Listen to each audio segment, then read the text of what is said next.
ঠিক না?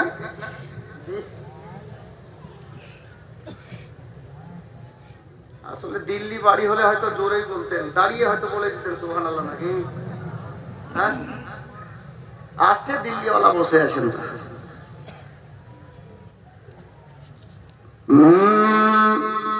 कि सब में रह के सबसे है जुदा,